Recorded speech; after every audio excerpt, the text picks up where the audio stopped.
The sun, a thundering ball of fire in our skies, the very fuel of life since the beginning of time. Its tremendous energy nurtures plants and gives us heat and light. The sun emits a spectrum of light energy, of which only some is visible. The invisible ultraviolet light to the far left of the spectrum can disrupt the genetic material of cells and cause sunburn and skin cancer. Fortunately, the Earth is surrounded by an atmosphere which can absorb the most damaging ultraviolet wavelengths. This atmosphere, so vital to our protection, is the ozone layer. The first major evidence that the protective ozone layer was being depleted came from the British Antarctic Survey, who announced to the world in 1985 that there was an ozone hole over Antarctica. Detailed measurements by balloons and aircraft showed that the ozone layer depletion was in some places as much as 90%. Their findings on the ground were soon confirmed by satellite pictures.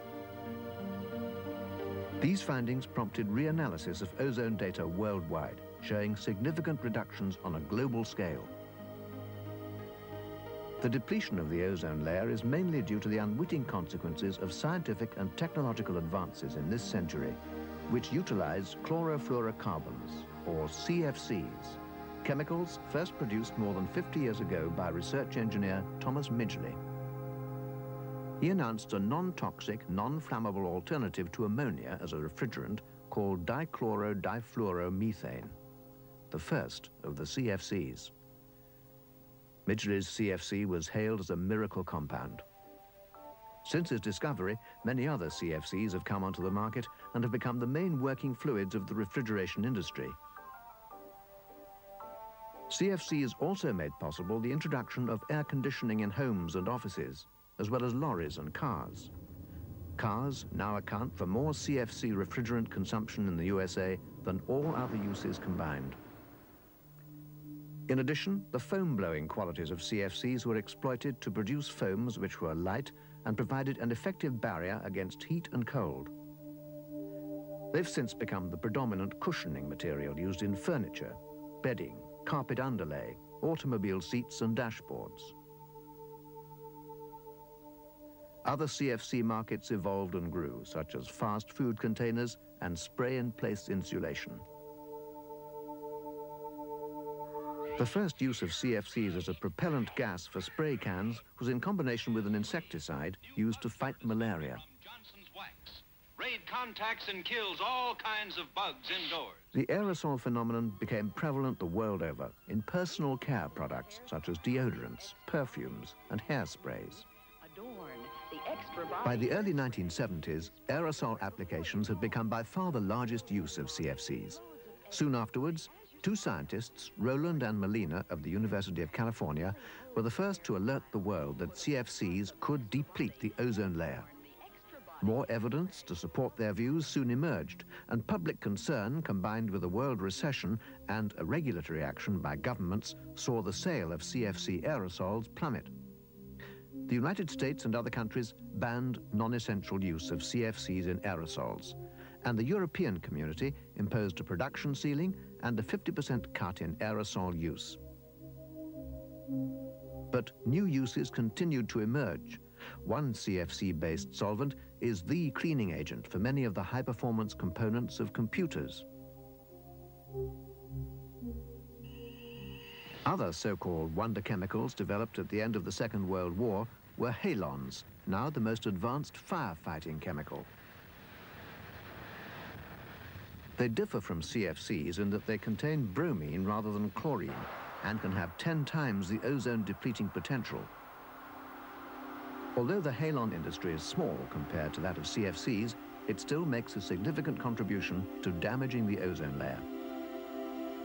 The use or production of these products results in emission of halons or CFCs as a consequence of their leakage during manufacture, use, and disposal.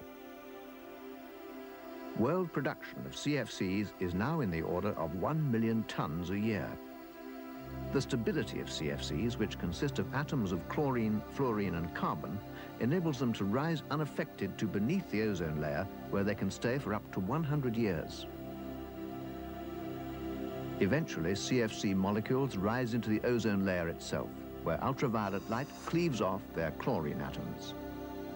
These free chlorine atoms then react with the ozone molecules, the three-atom form of oxygen, to produce chlorine monoxide and oxygen molecules.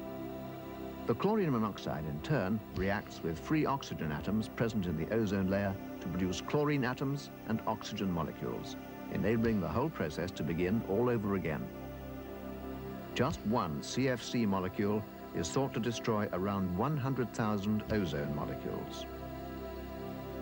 Although the ozone layer is regenerated by a number of other chemical processes, it cannot keep pace with its depletion by CFCs.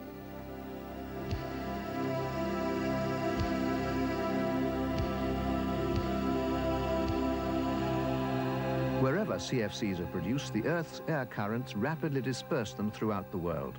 And where they meet the special atmospheric conditions of wind and cloud above Antarctica, the effects are dramatic. Increased ultraviolet light exposure as a result of ozone depletion over populated areas of the planet has potentially serious consequences. As well as causing more skin cancer, other effects of increased ultraviolet light can include greater incidence of eye cataracts and lowered immunity to infectious diseases. Aside from the effects on human health, there's also concern over increased exposure on plants, which suffer reduced photosynthesis, water use efficiency, and yield. There's also a potential threat to marine life, as the key to the aquatic food chain, the phytoplankton, which live on the water's surface, show a decrease in size in response to increased ultraviolet light. Furthermore, increased ultraviolet exposure could cause fish larvae to develop abnormally, endangering commercial fish populations. As well as letting in more ultraviolet light as a result of ozone depletion, CFCs and halons are also contributing to the greatest global threat of all, the so-called greenhouse effect. The CFC layer in the atmosphere reflects heat emissions back to the planet. While CFCs and halons account for only a small percentage of the greenhouse gases, they are 10,000 times more powerful gases than carbon dioxide and could account for 15 to 20% of the projected warming. But if production is not curbed, they could rival carbon dioxide emissions from fossil fuels as the major contributor to the greenhouse effect.